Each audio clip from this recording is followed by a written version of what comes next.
अब कचरा प्रबंधन का नया एक रूल आया है जिसको 3R बोलते हैं।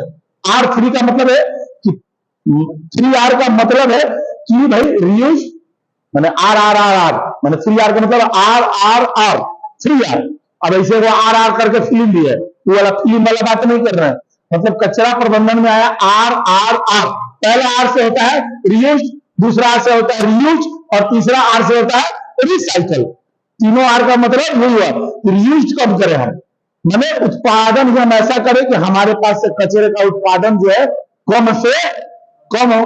खास में वो कचरे का उत्पादन कम से कम हो जैसे कि प्लास्टिक, खास करके प्लास्टिक। जो प्लास्टिक हमारे लिए हो जब बना तो अच्छा है, जब बना तो लगा कि भाई हमारे लिए बड़ा उपयोगी है, अब हमारे लिए गले बन गया है, ठंडा बन गया है प्लास्टिक। तो हम कोशिश करें कि इसका उपयोग कम से कम करें। तो भाई उपयोग कम करेंगे तो क्या होगा, हम उत्सर्जन कम होगा, हमारे यहाँ कचरा का उत्सर्जन कम होगा। पहला रियूज का मतलब है। दूसरा रियूज या तो अगर हम उपयोग कर रहे हैं तो ऐसे चीजों को करें कि फिर से एक बार जिसके लिए हम लिए तो फिर बार बार हमारे इस्तेमाल में आए, वो प्लास्टिक हमारे दोबारा काम में बार बार आए।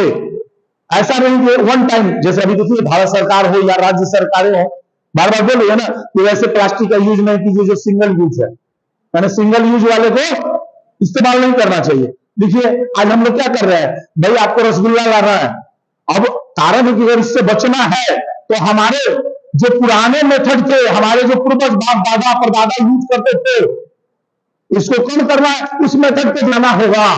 अगर उस मेथड पे नहीं जाएंगे तो इससे हम नहीं बचने वाले हैं।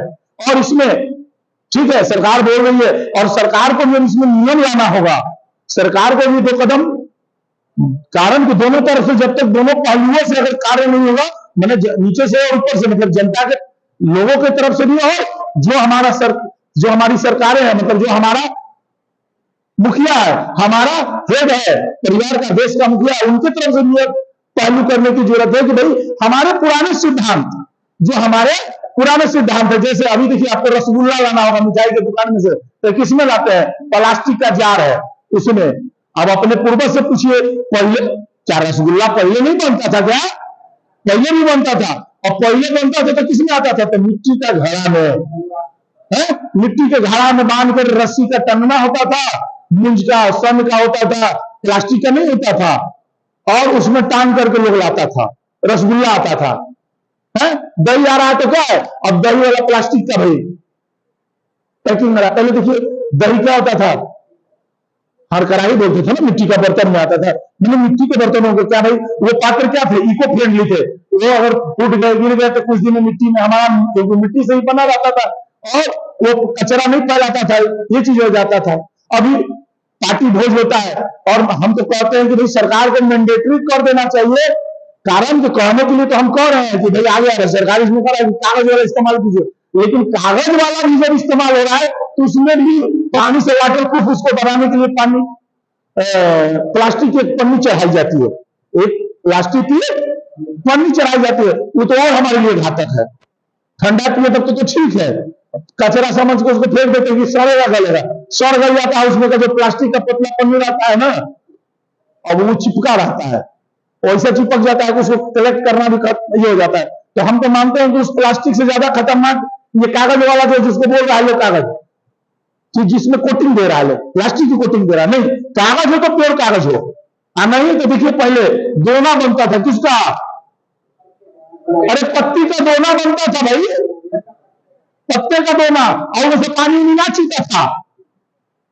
तो आवश्यकता अभी हमें वही है कि भाई उसका इस्तेमाल करें हम, या तो मिट्टी का इस्तेमाल करें या पत्तों का हम दोना बनाए, पत्तों का गिलास बनाए और उसे पानी नहीं छीटा है।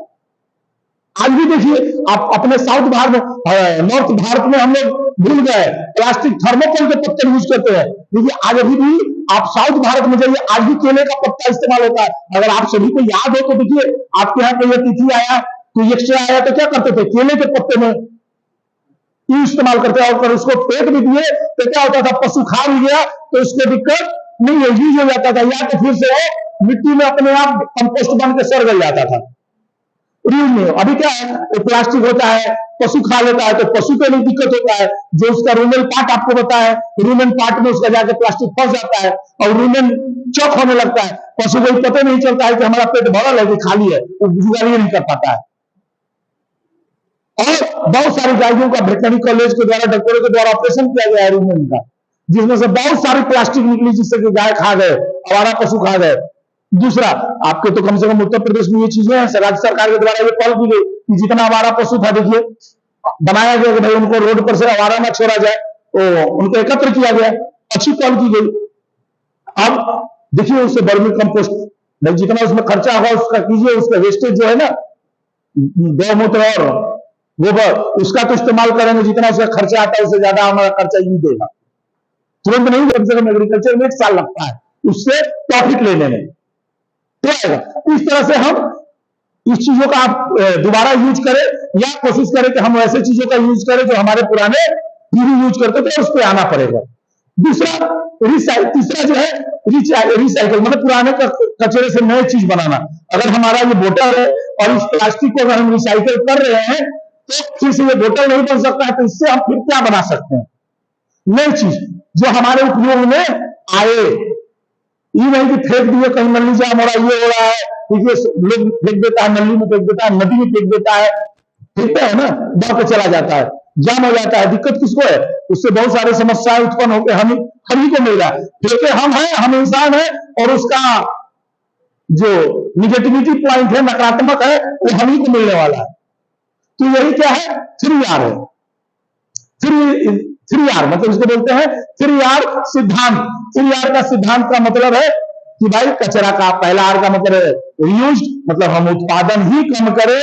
रीयूज मतलब या तो हम पुनः उसका उपयोग करें, या तो रिसाइकल, या तो जो चीजें हो उसे बहुत अच्छी तरह से एक जगह इकट्ठी करिए और फिर से उसे रिसाइकलिंग कर करके ये कीजिए। कचरा रखिए, बेच दिए, 2 पैसा आ भी गया, और वो जहां जाएगा वहां से फिर से दोबारा सामान बन के आपके पास आएगा।